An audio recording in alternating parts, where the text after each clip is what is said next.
இன்னைக்கு எல்லாருமே அவஸ்தைப்படுற விஷயம். முன்னாடிலாம் ரொம்ப ரேரா இருந்துச்சு. இப்ப எல்லாருக்குமே வந்து பார்த்தீங்கன்னா, காமனா பித்தப்பை எடுத்துறணும். பித்தப்பை வந்து பார்த்தீங்கன்னா, கல் இருக்கு. முன்னாடி கிட்னில ஸ்டோன்ங்கிறது அதிகமா சொல்லுவாங்க. இந்த மூலிகை மருந்துகளை மருந்தாக இல்லாமல் உணவாக எடுத்துக்கொள்ளுங்கள். உங்களுக்கு பித்தப்பை கல் கரைஞ்சு ஆட்டோமேட்டிக்கா கொஞ்சம் கொஞ்சமா உங்க தேகம் வலுப்பெறத் தொடங்கும்.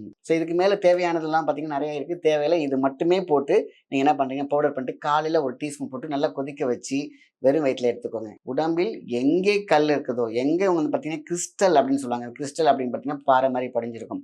அதுவாக இருந்தாலும் சில பேர் பார்த்தீங்கன்னா, ஹார்ட்ல கூட பார்த்தீங்கன்னா, கிறிஸ்டல் பிளாக் இருக்கும் அப்படின்னு சொல்லுவாங்க. கல் உப்பு மாரி இப்படி தேய்ந்து போய் லாக்ல இருக்கும். எதுவாக இருந்தாலும் உடம்புல எந்த பிளாக்கா இருந்தாலும் உடைக்கக்கூடியது தான் சிறுநாகப்பூவுடைய வேலை.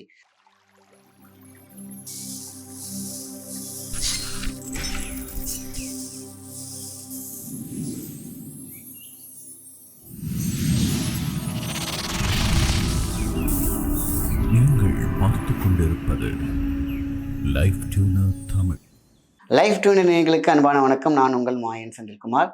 இன்னைக்கு மருத்துவ பதிவு என்ன கேட்டீங்கன்னாக்கா, பித்தப்பை கல். இன்னைக்கு எல்லாருமே அவஸ்தைப்படுற விஷயம். முன்னாடிலாம் ரொம்ப ரேரா இருந்துச்சு. இப்போ எல்லாருக்குமே வந்து பார்த்தீங்கன்னா, காமனா பித்தப்பை எடுத்துறணும். பித்தப்பை வந்து பார்த்தீங்கன்னா, கல் இருக்கு. முன்னாடி கிட்னில ஸ்டோன்ங்கிறது அதிகமா சொல்லுவாங்க. ஏன்னா ஹீட்லயே இருப்பாங்க. உடம்பு ஹீட்டா இருக்கும். சரியான பார்த்தீங்கன்னா, அங்கங்க போய் ஊர் ஊரா அ ஊர சுத்தி வேலை செய்ற வேலையா இருக்கும். Means marketing. பார்த்தீங்கன்னா, அந்தந்த கண்ட கண்ட தண்ணி குடிக்கிற மாரி இருக்கும். உப்பு தண்ணி குடிக்கிற மாரி இருக்கும். சால்ட் அதிகமா கன்டென்ட் இருக்கிற வாட்டரா இருக்கிற மாரி இருக்கும். வாட்டர் பிஹெச் லெவல் பேலன்ஸ் இம்பேலன்ஸ்ல வந்து பார்த்தீங்கன்னா, இந்த கல் உருவாகும். இயற்கையாவே பார்த்தீங்கன்னா, உடம்பே யூரியா அதிகமா இருந்துச்சுன்னா, ஒரு கல் உற்பத்தியாகும். இதனால கிட்னி கெட்டுப் போகும். அதே ஃபார்முலா தான் பித்தப்பைக்கும். பித்தம் என்ன ஆகும் பார்த்தீங்கன்னாக்கா, உறைதல். அதாவது வெளியேற்றும் தன்மை வந்து பார்த்தீங்கன்னாக்கா, பேலன்ஸ் இம்பேலன்ஸ்ல இருக்கும் பொழுது, அங்க அது தங்கி அதுவே கல்லாக மாறும். இதுதான் வந்து பார்த்தீங்கன்னா, பித்தப்பையில இருக்கக்கூடியது. அப்போ இன்னைக்கு பரோட்டா எடுக்குறாங்க பார்த்தீங்களா? அது பெரிய தப்பான விஷயம். ஜங்க் ஃபுட் பெரிய தப்பான விஷயம். ஆனா, இதெல்லாம் நம்ம மாத்திக்கிட்டு, உணவே மருந்து அப்படிங்கிற விஷயத்துல அழகா டயட்ல போனோம்னா, அழகா பித்தப்பைய எடுக்காம பித்தப்பை எடுக்கிறதுங்கிறது சாதாரணமாயிடுச்சு. ஆனா, டைஜஷனுக்கு அதுதான் ரொம்ப முக்கியம். கடைசி வரைக்கும் டைஜஷனுக்காக ஒரு மருந்து எடுத்துட்டே இருக்கிறோம். ஏன் தேவையில்லாம? அறிகுறி தெரிஞ்சிருச்சா? உங்களுக்கு அடிக்கடி வாமிட் சென்சேஷன் இருக்குதா? உடனே ஒரு டெஸ்ட் எடுத்து பார்த்துருங்க. உங்களுக்கு வந்து பார்த்தீங்கன்னா, அடிக்கடி வயிறு வலி இருக்குதா?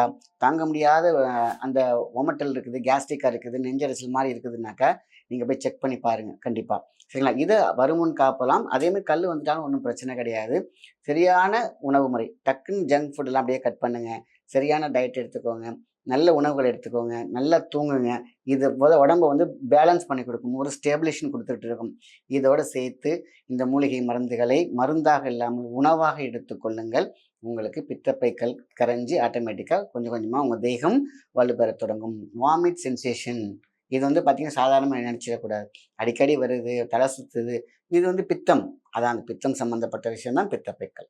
சரி, உடம்புக்கு பித்தம் முக்கியமானது. ஆனா அதிகமா இருக்கக்கூடாது, குறைவாவும் இருக்கக்கூடாது. பேலன்ஸ். அதனால் வாதம், பித்தம், கபம் சொல்லுது. பித்தத்துக்கு முக்கியத்துவம் கொடுங்க. அப்ப சரியான நேரம் தூங்கவில்லை என்றால் பித்தம் தலை தூக்கும். சரியான தூங்கலன்னா உடம்பு ரொம்ப ஹீட் ஆகும்.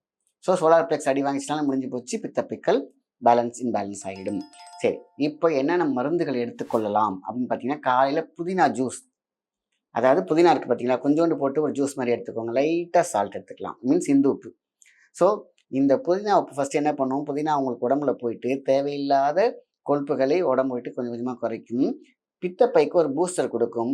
அது வேலை செய்ய தயங்கும் பொழுது தான் இந்த பிரச்சனைலாம் இருக்கு. சரியான வேலை இருந்துச்சுன்னா, வாதம், பித்தம், கலம் பேலன்ஸ் பண்ணி குடுத்துரும் இந்த புதினா ஜூஸ். அப்ப என்ன ஆகும்? பேலன்ஸ் ஆயிடுச்சுனாக்க பித்தப்பைக்கான விஷயங்கள் பேலன்ஸ் ஆக ஆரம்பிச்சுரும். இப்ப என்ன பண்ண போறோம்? இந்த மருந்துகளை எடுக்கிறோம். என்ன? சிறுபீழைக்கண். அதாவது ஸ்டோனுக்குள்ள மருந்துகள் அப்படியே வரும். அது 1, 2 மாறுபடும். அவ்வளோதான். ஸோ நம்மளோட சிறுகண் பீளை இருக்கு பார்த்தீங்களா? அது 100 கிராம் பவுடர் எடுத்துக்கோங்க. அதேமாரி வந்து பார்த்தீங்கன்னாக்கா, செம்பு நெரிஞ்சில் இல்லன்னா நெரிஞ்சில். நெரிஞ்சில் முள் வந்து நாட்டு மருந்து கிடைக்குது.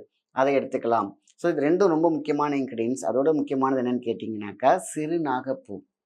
கிட்னிக்கு ரொம்ப ரொம்ப நல்லது. யூரியா, கிரியாட்டினை பேலன்ஸ் பண்ணும் சிறுநாகப்பூ. சரி, இது ஒரு 100 கிராம். சிறுநெரிஞ்சில், சிறுகு பீழைக்கண், அதுக்கப்புறம் பார்த்தீங்கன்னாக்கா, இந்த சிறுநாகப்பூ. இந்த 3 ரொம்ப ரொம்ப முக்கியம். இதோட அருகம்புல் ஒரு 100 கிராம் சேர்த்துக்கோங்க. அவ்வளோதான். இதுக்கு மேல தேவையானதெல்லாம் பார்த்தீங்கன்னா, நெறைய இருக்கு. தேவையில்ல. இது மட்டுமே போட்டு நீங்க என்ன பண்றீங்க, பவுடர் பண்ணிட்டு காலையில 1 டீஸ்பூன் போட்டு நல்லா கொதிக்க வச்சு வெறும் வயித்துல எடுத்துக்கோங்க. இந்த புதினா ஜூஸ் சொன்னேன் பார்த்தீங்களா? இத எடுத்து ஒரு 1/2 அன் ஹவர் கழிச்சோ, இல்லன்னா இது காலையில புதினா ஜூஸ் எடுத்துட்டு ஈவினிங் டைம்ல வெறும் ஸ்டமக் இருக்கு இல்லையா? அந்த நேரத்துல இந்த மாரி கலவைகள 1 டீஸ்பூன் போட்டு நம்ம மருந்தாக எடுக்கும் பொழுது, அட்லீஸ்ட் அத உணவாக பாருங்க. சில பேர் மருந்துனா தான் பயப்படுறீங்க. உணவாக எடுக்கும் பொழுது இல்லன்னா ஒரு டீ மாரி எடுத்துக்கிட்டீங்கன்னாக்கா, உங்களுடைய பித்தப்பை கல் பார்த்தீங்கன்னா அழகாக படிப்படியாக குறைஞ்சி பெரிய ஆப்ரேஷன்லேருந்து நீங்கள் தப்பிச்சுக்கலாம். குமட்டல் இருக்காது. அதேமாதிரி தலை சுற்றல் இருக்காது. பித்தம், அதாவது வாதம் பித்தம் கவம் பேலன்ஸ் ஆகிடும். சிறுநாகாப்பூ அப்படிங்கிறது சாதாரண விஷயமே கிடையாது. அல்டிமேட் மிக முக்கியமான சித்தர்களால் சொல்லப்பட்ட கருமூலிகளில் மிக மிக முக்கியமானது சிறுநாகாப்பூ. அதாவது வாதம் பித்தம் கபத்தை பேலன்ஸ் பண்ணிச்சுனாக்கா மெட்டபாலிசம் நல்லா இருக்கும் இல்லையா? மெட்டபாலிசம் நல்லா இருந்துச்சுனாக்கா இம்யூனிட்டி லெவல் நல்லா இருக்கும் இல்லையா? இதுதாங்க ரொம்ப முக்கியமான விஷயம். ஆக மொத்தத்தில் இதை எடுத்துகிட்டு வந்தாலே போதும். உடம்பில் எங்கே கல் இருக்குதோ, எங்கே வந்து பார்த்தீங்கன்னா கிறிஸ்டல் அப்படின்னு சொல்லுவாங்க. கிறிஸ்டல் அப்படின்னு பார்த்தீங்கன்னா பாறை மாதிரி படிஞ்சிருக்கும். அதுவாக இருந்தாலும் சில பேர் பார்த்தீங்கன்னா ஹார்ட்டில் கூட பார்த்தீங்கன்னா கிறிஸ்டல் பிளாக் இருக்கும் அப்படின்னு சொல்லுவாங்க. ஸோ கல் உப்பு மாதிரி இப்போ தேஞ்சு பண்ணி லாக்கில் இருக்கும். ஸோ எதுவாக இருந்தாலும் உடம்புல எந்த பிளாக்காக இருந்தாலும் உடைக்கக்கூடியது தான் சிறுநாகப்பூவுடைய வேலை. அப்போது பித்தப்பையில் இருக்கக்கூடிய அந்த கல்லை படிப்படியாக காமிச்சு செரிமான மண்டலத்துக்கு போய் அது வழியாக மோஷன் வழியாக வெளில போகும். இது வந்து பார்த்திங்கன்னா ரொம்ப சூப்பராக அந்த காலத்தில் பயன்படுத்திக்கிட்ட ஒரு ரொம்ப முக்கியமான ஒரு ஃபங்க்ஷன். ஸோ அப்போ பாருங்கள் இந்த ஃபங்க்ஷன் என்ன பண்ணுது, ஃபங்க்ஷனேஷன் என்ன பண்ணுது, டோட்டலாக நம்மளுடைய ஹெல்த்தில் இருக்கக்கூடிய உடம்புல எது எது தேவையோ அதை சரிப்படுத்தும், சீர்படுத்தும், நெறிப்படுத்தும், ஊக்கப்படுத்தும். இதுதான் வந்து பார்த்திங்கன்னா சக்தி ஓட்ட பாதை அப்படின்னு சொல்லுவாங்க. அக்குபஞ்சர்ல ரொம்ப அழகாக சொல்லுவாங்க. அந்த பஞ்சபூத நெருப்பை கரெக்டான இயக்கத்தில் இயக்கணும்னாக்கா அந்த உடம்பு உடம்பாக இருக்கும். அதாவது புடம் போட்டு எடுத்த மாதிரி. புடம் போடுவது என்பது பதப்படுத்துவது. சரிங்களா? அதுமாரி பித்தப்பை கல்லுக்கு இந்த பவுடரே போதுமான விஷயம். நாட்டு மருந்து கடையிலேயே கிடைக்கிது. அதோட இந்த புதினா ஜூஸும் சேர்த்து எடுக்கும் பொழுது ரத்த சுத்தி இருக்கும், கொழுப்பு இருக்காது. ஆக மொத்தத்தில் வாதம் பித்தம் கபத்தை பேலன்ஸ் பண்ணக்கூடிய சக்தி இந்த புதினாவுக்கு உண்டு. ஆக மொத்தத்தில் இதையோடு சேர்த்து அழகாக உணவு போல் எடுத்து வந்தால் உங்களுடைய இந்த பித்தப்பை கல் சாதாரண விஷயம். இன்னைக்கு நிறைய பேருக்கு இருக்குது. காரணம் பரோட்டா நைட் டைமில் எடுக்கிறது, 11 மணிக்கு எடுக்கிறது, 12 மணிக்கு எடுக்கிறது, செரிக்கிறது இல்லை. அது பித்தம் சீறிக்கிட்டே போகும், சூடு ஏறிக்கிட்டே போகும். இது இல்லாமல் படிப்படியாக பார்த்தீங்கன்னாக்கா குடல் பிரச்சனை, அதை சாப்பிட்ற செரிமான பிரச்சனைகள், எது சாப்பிட்டாலும் பிடிக்கிற உணவு எதுவுமே சாப்பிட முடியாத சூழ்நிலை, படுத்தா நெஞ்சு அடைக்கிற மாதிரி இருக்கிற விஷயம். ஸோ இது எல்லாம் படிப்படியாக வந்துச்சுனாக்கா நிம்மதியாகவே நம்மளுடைய ரத்தம் கெட்டு போகும். ஆக மொத்தத்தில் இந்த ப்ராசஸ் உங்களுடைய பிரச்சனைக்கு தீர்வு. அவ்வளோ அழகான விஷயம். ஆக இதை மிஸ் பண்ணாதீங்க. நல்ல விஷயத்தை மட்டும் ஷேர் பண்ணுங்கள். நன்றி, வணக்கம்.